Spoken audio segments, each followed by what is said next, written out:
First time I heard a thick Scottish accent, I was like, huh?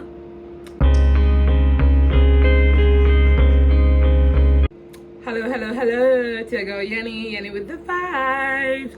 And today I'm gonna be discussing my main culture shocks in the UK. I've been here for 1 year, and some of these things it still feels somehow. Like it's just still somehow, to be honest. Okay, let's get to it like straight away. Okay, so officially I'm like you put senior in the abroad because I've been here for a year. I've been here for 1 whole year. Like we deserve like an applause for that. Let me pause and wait for you guys to like actually applaud me for relocating from my own country, you know. So yeah, I did that. The very first one is the lack of markets. There is literally, I'm going to put a picture here of what markets in Nigeria look like. Like there's no open store market. You have supermarkets, you have hypermarkets, you have like the big stores, everything, but there's barely any open floor markets, just like stalls with people. Nope, barely anything like that. You barely have things like that. It's weird to me. Like you can't just say, okay, you know what, I'm going to buy stuff in bulk. You have to go to like a supermarket to get stuff in bulk. And even at that, it doesn't feel as real as like when you go to like, you want to buy a lot of like peppers, tomatoes, veggies. When you go to the market, you get like huge baskets of stuff. There's something like that here. There's farmers market occasionally, but it's mostly organized. You have to like you have to pick a day. I think it's on Sundays. You can't just go to the market. There's no market man or woman or something selling stuff to you on the streets. Nope, barely anything like that. Okay, second one is I'm in Scotland and the accents are thick. I also have a thick accent because like I'm not, I can speak English, but yeah, but like the Scottish accent, I don't even think I think there's like a mix of something when they speak English. Like there's like a Scottish language. I'm not sure what exactly it is, but like it's so thick. If you hear a Scottish accent, I'm always surprised. Also dealing with other accents as well, because like now you're in Nigeria now, like everybody sounds relatively the same. Or like, I don't know where your home country is, wherever you're watching this from, but like everybody sounds relatively the same. But coming here, you hear like a mix of stuff because it's an international place. There's a lot of other international students. Like it's still a lot to get used to. When I'm at work, sometimes they crack jokes and I don't get it because like I can't barely hear them, and I just kind of laugh with the flow because I'm like, oh, we're saying something funny and everyone else is laughing. So yeah. Another thing nobody prepared me for is how hard it's going to be to see a doctor. Back home, you could just walk into the clinic, just walk into the clinic and say doctor, buy like a form, fill it, pay, say doctor.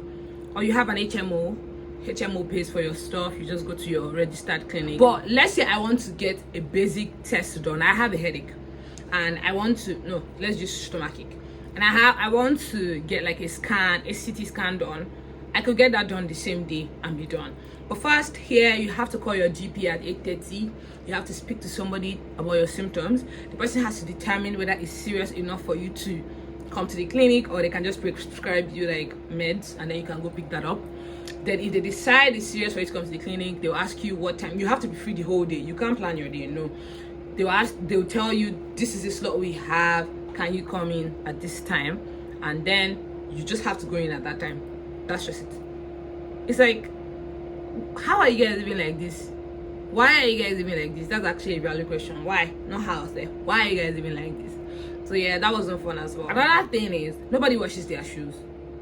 I know this one is a very petty thing to say, but nobody washes their shoes here. It's like people do, let me not lie. But largely you find out that especially the Nike Air Forces always so deep black. Like Nike Air Forces will be white. You can see that it was a white shoe, but it would be ridiculously dirty and black. And I'm like, how do you even hold those shoelaces? Because it's obviously filled with gunk and mucky stuff. How do you hold this to tie and not feel disgusted?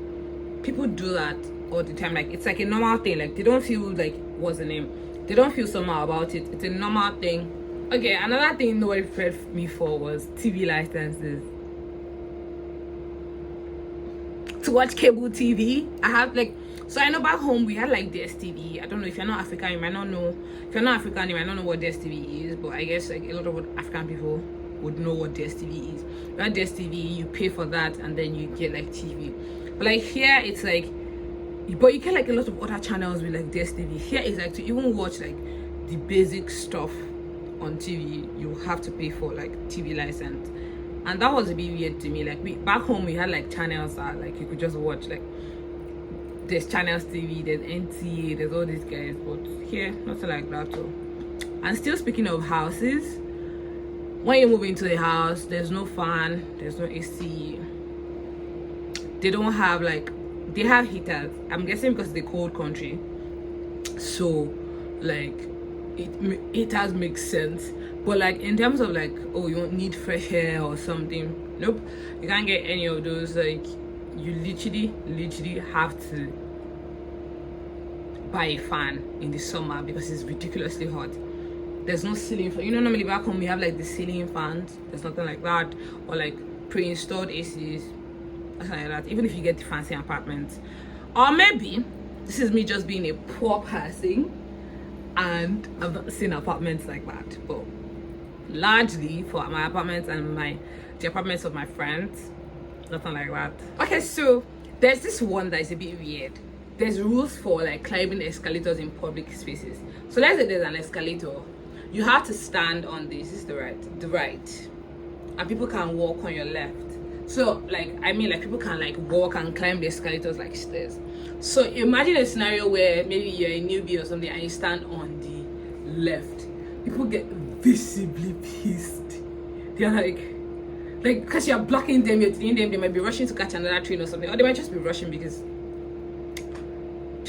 they're like, I mean, nobody would be like violent towards you or anything, but like you can feel it because like you are blocking like a whole line of people that want to like walk on the escalator. You're blocking their pathway. So yeah, you have to stand on the right. I hope I'm saying this correctly because I'm having some issues with the direction, but I think you stand on the right.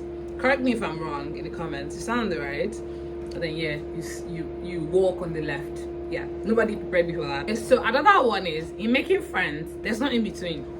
There's no in between. It's that people are like open with you or uptight with you.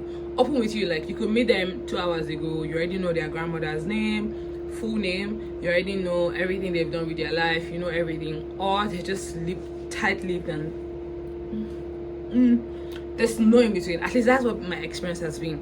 It's like people just open up. You know, Nigerians now, like I can only speak for Nigerians, I don't want to say Africans because yeah, but Nigerians, the thing is, you make friends, you're casual friends, everything. As such, when you open up about personal things, it signifies trust. Like it's like, oh, I trust you now, so yeah, I'm opening up about these things and things that concern me, you know, always guarded. You're like, they're not like that too. Also, the fact that they've opened up to you doesn't mean you guys are friends, but that's just how they are. Like they could see you the next day and just like and that's it. Like it doesn't mean anything. Like the friendship dynamic is a bit weird. I mean, within Africans, I think for me, and like yeah, cultural people, yeah, but like let me say at work, it's just somehow like sometimes during break I hear somebody's life history and the next day they don't even like make eye contact with me. That's weird. Okay, so everything is DIY. You want to paint, you DIY. You want to do plumbing, I mean, there's maintenance guys and stuff like that, and it's long and bit stressful. You have to log it on a portal, then somebody will come and pick it up, something. You can't just quickly call like your maintenance guy. Again, this might be my poverty speaking. By God's grace, I'm not poor again. But maybe if I'm rich, I'll be able to have a maintenance guy in the UK, but I don't know. But yeah, you could call like a maintenance guy and sort it out like ASAP. But here, if something goes wrong, I mean, my building did not have water for like 13 days. Yeah, for like 13 days, and they could not get it sorted because first the maintenance guy could not come, and then when he came, he was like he needed a part, but then there was the holiday, so he couldn't get the part in Scotland. He had to go to Sterling, the thing just dragged on for days. Meanwhile, Baba Ramot will have made sure that that thing was fixed that day. So yeah, that's a bit weird for me. The final thing is the customer service, guys. If you're African, if you're coming from Nigeria, you know what I'm saying. Where like when you buy a good, you want to return it to where? Do they know what you've done with it? Do they know like what is like jiggy like? Oh, you bought a clothes and you want to return it, or what if you want it? You put juju inside. Like juju is like spiritual stuff. You put it inside, Abby. You know, things like that. But here it's like, oh, you don't like that? Come.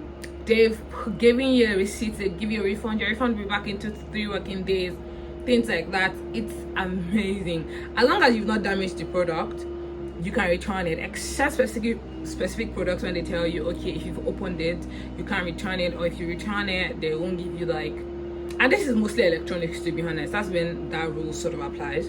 But like in terms of like clothes, utilities, then you can return stuff like, and then you can complain. So like if my food is not good, you complain in Nigerian restaurants too, but more often than not you'll be like, you don't want trouble, something, or because you don't know, maybe they'll ask the server that served you to pay. So it's like weird, you don't want to do that. But yeah, in this thing, in here, you can complain about everything. You see my food is not good, they make you another one. You say the milkshake is not sweet, they make you another one. Or they'll tell you, do you want your money, or they'll take it off the bill or something. Like, it's amazing, Sha. That part, it shocks me sometimes. Like, I was in a restaurant one time and I ordered steak. Don't drag me.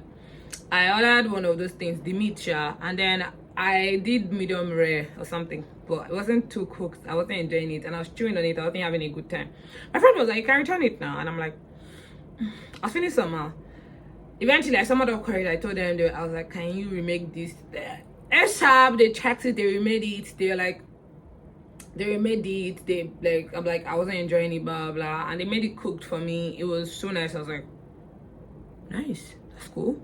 I honestly cannot wrap up this video without complaining about the code. Like, I wanted to open with that, but I'm like, I'm sure you guys are tired of me complaining about the code. I cannot wrap up this video without complaining about the code. The code is something else. Like, this is my second winter here, and then I'm like, it's like, was it this cold last year? Was it this cold when I like, no, the cold is always shocking to me. Like, even like, let's say today has been a very cold day now, like 2 degrees. Tomorrow, let tomorrow come and it's like maybe 3 degrees. I'm still like, what's it as cold? Like, does it get this cold? It's so, and also because I'm in Scotland is a bit colder than England. Well, actually quite colder than England, so yeah, that's a bit harsh. But anyways, I hope you guys have enjoyed this video. I got tired halfway, so I don't know if you guys noticed my energy drop, but yeah, I got tired halfway. Thank you so much for watching. I hope you like these videos.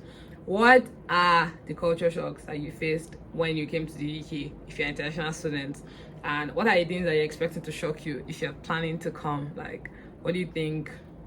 What are the things that you think that, oh, okay, might not work out?